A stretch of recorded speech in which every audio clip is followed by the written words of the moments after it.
أعوذ بالله من الشيطان الرجيم. بسم الله الرحمن الرحيم. وقال الملأ الذين كفروا من قومه لئن اتبعتم شعيبا إنكم إذا لخاسرون. فأخذتهم الرجفة فأصبحوا في دارهم جاثمين. الذين كذبوا شعيبا كأن لم يغنوا فيها. الذين كذبوا شعيبا كانوا هم الخاسرين. آمنت بالله صدق الله مولانا العظيم وصدق رسوله النبي الكريم ونحن على ذلك من الشاهدين والشاكرين والحمد للہ رب العالمین۔ ابھی آپ کے سامنے سورہ الاعراف کی آیت نمبر 99 تا 92 کی تلاوت کی گئی۔ انشاءاللہ کچھ ہی دیر بعد عزت مآب راؤ شاہ نواز صاحب انہی آیات کا ترجمہ، تشریح اور تفسیر بیان فرمائیں گے۔ اللہ تعالیٰ سے دعا ہے کہ ہمارا پڑھنا، آپ لوگوں کا سننا اللہ تعالیٰ قبول و منظور فرمائے اور اس پر عمل کی توفیق عطا فرمائے، آمین یا رب العالمین۔ اعوذ باللہ من الشیطان الرجیم، بسم اللہ الرحمن الرحیم۔ ملتان سے راؤ شاہ نواز تمام دوستوں کو السلام علیکم ورحمۃ اللہ وبرکاتہ۔ دوستان گرامی، آپ کے سامنے سورہ اعراف کی آیت نمبر 90، 91 اور 92 کی تلاوت کی گئی۔ اب انہی آیات کریمہ کی آسان تشریح ترجمہ مفتی تقی عثمانی کا لکھا ہوا اور تفسیر ابن کثیر سے حاضر خدمت ہے۔ اللہ تعالیٰ قرآن پاک میں ارشاد فرما رہا ہے، اور ان کی قوم کے دوسرے سردار جنہوں نے کفر اپنایا ہوا تھا، قوم کے لوگوں سے کہنے لگے، اگر تم شعیب علیہ السلام کے پیچھے چلے تو یاد رکھو اس صورت میں تمہیں سخت نقصان اٹھانا پڑے گا۔ پھر ہوا یہ کہ انہیں زلزلے نے آ پکڑا اور وہ اپنے گھر میں اوندھے پڑے رہ گئے۔ جن لوگوں نے شعیب علیہ السلام کو جھٹلایا وہ ایسے ہو گئے جیسے کبھی وہاں بسے ہی نہ تھے۔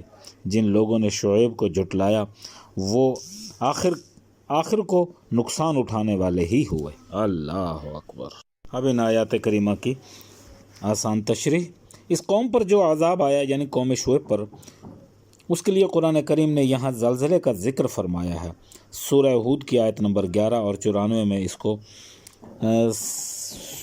صحیح یعنی چنگھاڑنے سے تعبیر کیا گیا ہے، اور سورہ شعراء کی آیت نمبر 26 اور 199 میں اسے عذاب یوم الزلطہ یعنی سائبان کے دن کا عذاب فرمایا گیا ہے۔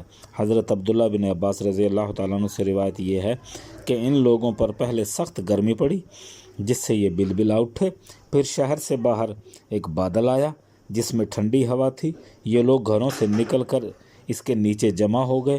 اس قوم اس وقت اس بادل سے آگ برسائی گئی جسے سائبان سے تعبیر کیا گیا۔ پھر زلزلہ آیا۔ روح المعانی میں یہ لکھا ہے، اور زلزلے کے ساتھ عموماً آواز بھی ہوتی ہے جسے چنگھاڑ کہا گیا ہے۔ اللہ اکبر۔ اب ان آیات کی تفسیر ابن کثیر سے۔ قوم شعیب کا کفر پر عزم اور نتیجہ ہلاکت۔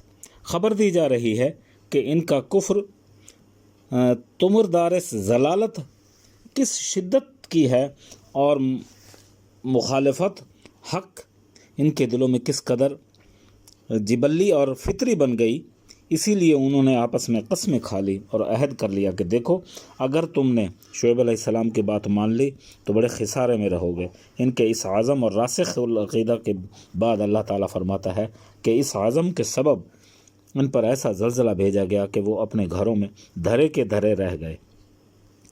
اور یہ سزا تھی اس بات کی کہ شعیب علیہ السلام اور اصحاب شعیب علیہ السلام کو انہوں نے بلا وجہ ڈرایا، انہیں جلا وطنی کی دھمکی دی گئی، جیسے سورہ ہود میں بھی ذکر کیا گیا ہے۔ جب ہمارا عذاب ان پر آن پہنچا تو ہم نے شعیب علیہ السلام کو اور ان کے اصحاب کو اپنی رحمت سے بچا لیا۔ ان ظالموں کو ایسی کڑک نے آ پکڑا کہ اپنے گھروں میں ہی بیٹھے کے بیٹھے رہ گئے اور فنا ہو گئے۔ ان دونوں آیات میں انہوں نے آیتوں کی جب تذلیل کی تھی تو ایک زبردست چیخ نے انہیں ہمیشہ کے لیے خاموش کر دیا۔ سورہ شعراء میں اللہ پاک یوں بیان فرما رہا ہے کہ جب انہوں نے نبی کو جھٹلایا تو ابر سے ان پر عذاب نازل ہوا۔ ان کی وجہ یہ تھی کہ انہوں نے مطالبہ کیا تھا کہ ایسا ہے تو ہم پر آسمان کا ایک ٹکڑا گرا دو، چنانچہ بتایا گیا کہ انہیں آسمانی عذاب آن پہنچا اور ان پر 3 عذاب جمع ہو گئے۔ ایک تو آسمانی عذاب کے ابر سے آگ کی چنگھاڑ اور شعلے گرنے لگے، اور آسمان سے ایک رعد اور ایک کڑک پیدا ہو گئی۔ ان کے قدموں تلے سے زمین شدت زلزلہ پیدا ہوا اور ان کی جانیں نکل گئیں اور جسد بے روح بن کر رہ گئے، اپنے گھروں میں ڈھیر ہو گئے، گویا کبھی اس بستی میں کوئی بسا ہی نہ ہو، حالانکہ وہ رسول کو واپس نکالا دے رہے تھے۔ اب مقابلتاً انہیں کے لفظ کو اللہ پاک دہراتا ہے، جن لوگوں نے شعیب علیہ السلام کو جھٹلایا وہی خسارے میں رہے۔